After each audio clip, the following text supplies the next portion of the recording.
A country can look completely normal right up until the day the flow of money stops. The stores are still open. ATMs still work. Salaries still arrive. Imported medicine is still on the shelves. Fuel continues to be supplied. Planes continue to land. But then confidence breaks. Foreign creditors stop rolling over the debt.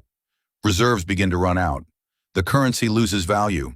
Banks begin to wobble. Prices move faster than wages. And suddenly, the things people thought were a natural part of ordinary life turn out to have been financed by borrowed trust from abroad. That is what a foreign debt crisis really is.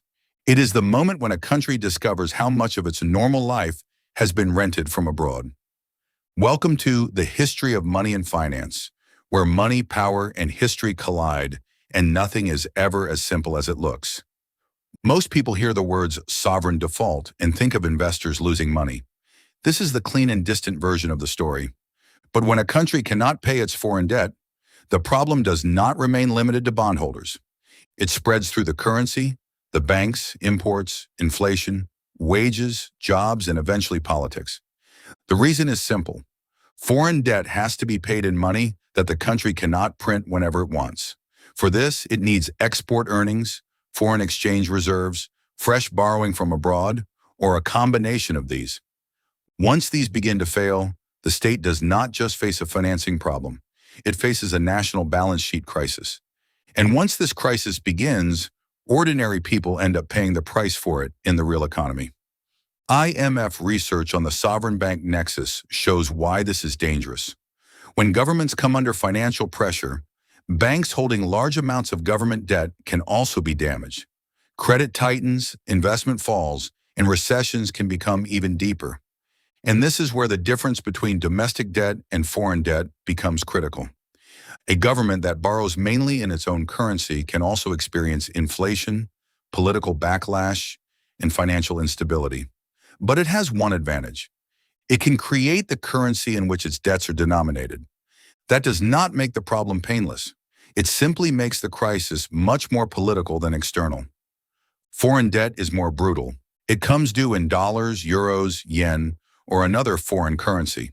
If exports weaken, reserves are drained, or creditors stop refinancing old debt, the country's supply of money that is trusted abroad begins to run out. Then the choices become ugly very quickly. Default, devaluation, capital controls, banking restrictions, IMF support tied to conditions, fiscal cuts, inflation, sometimes all of them at once, and the default itself is rarely the whole story. It is the official moment when a much longer loss of confidence becomes impossible to hide. Argentina is one of the clearest examples. By late 2001, the country was in a deep economic and public finance crisis. Confidence had collapsed, and the convertibility system that had pegged the peso to the dollar finally collapsed alongside a sovereign default. Between 1998 and 2002, output collapsed by roughly 20%. After the currency peg broke down, inflation returned, and confidence both inside and outside the country disappeared. But people did not experience this as a sovereign debt seminar. They experienced deposits trapped in their bank accounts. They experienced the collapse of their purchasing power, layoffs, and protests. Savings became political. Access to cash became political. Once the currency peg collapsed, everything imported became more expensive, and the old normal order fell apart very quickly.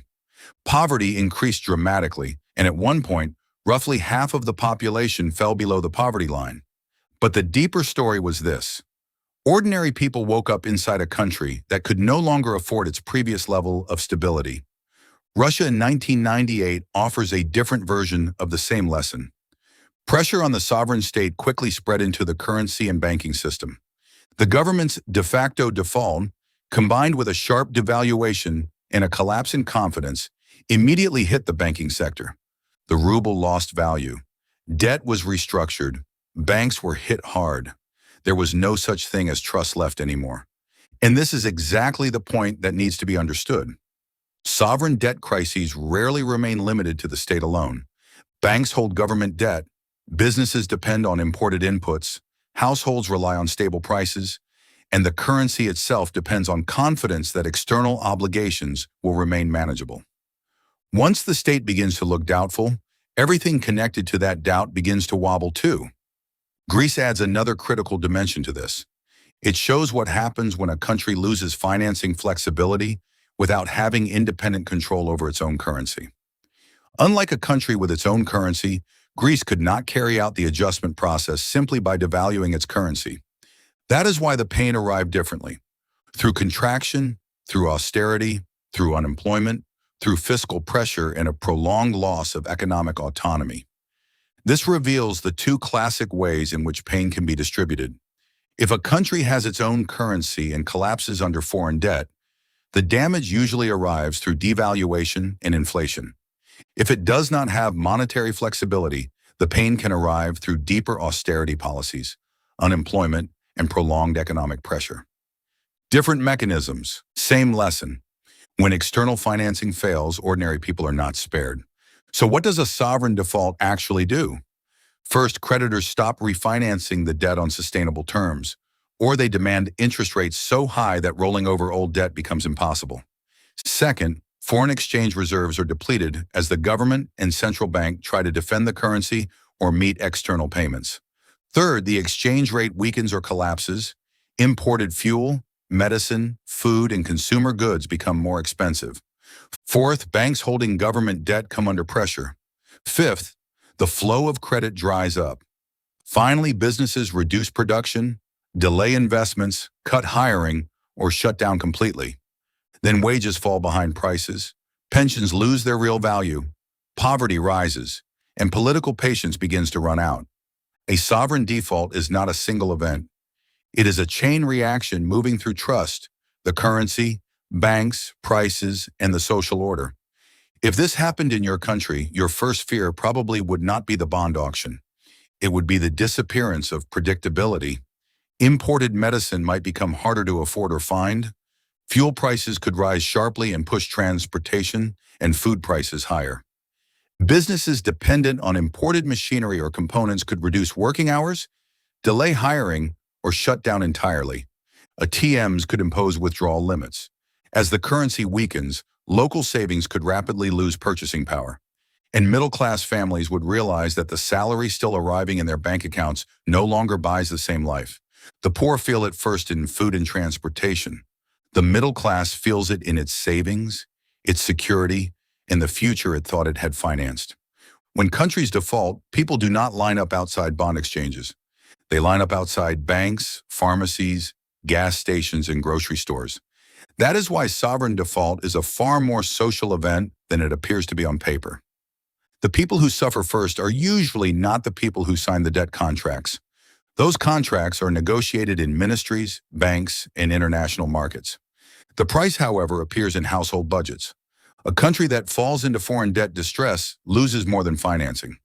It loses time, it loses bargaining power, and it loses the ability to spread the pain over time. Everything that should have been spread across years gets compressed into months. Borrowed trust disappears, and daily life has to be repriced without it. And this matters today because the world is becoming increasingly less tolerant of fragile sovereign states. Higher global interest rates, tighter financial conditions, geopolitical fragmentation, and lower tolerance for risk make foreign currency debt more dangerous. This does not mean that every indebted country is about to default, but it does mean that when markets stop believing the story being told, the distance between manageable and suddenly impossible can shrink very quickly. Foreign debt always looks manageable as long as confidence continues to be rolled over. The crisis begins when the process of rolling over that debt fails. That is the deeper law of sovereign default. Countries do not default because promises on paper suddenly disappear. They default because reliable external financing disappears faster than the country can adjust. Debt is manageable until the refinancing window closes. Credibility is durable until suddenly it is not. And the true cost of foreign debt is not just the interest payment. It is the loss of sovereignty that emerges the moment repayment is no longer believable. Once that happens, economic policy turns into crisis management, and the public lives with the consequences. So the final lesson is simple and brutal. Borrowing from abroad can buy time, growth, imports, and the illusion that a country's standard of living is more secure than its underlying economic fundamentals justify. In good times, it can make normal life feel effortless. In bad times, it demands all the adjustment at once. When a country can no longer pay its foreign debt, the default is only the official event. The real crisis begins after the borrowed trust disappears, when banks, prices, wages, savings, and daily life begin adjusting to a new reality that the bond market noticed long before. If this video gave you a new perspective, don't forget to subscribe. History has the answers. I'll show you where to look for them. Goodbye.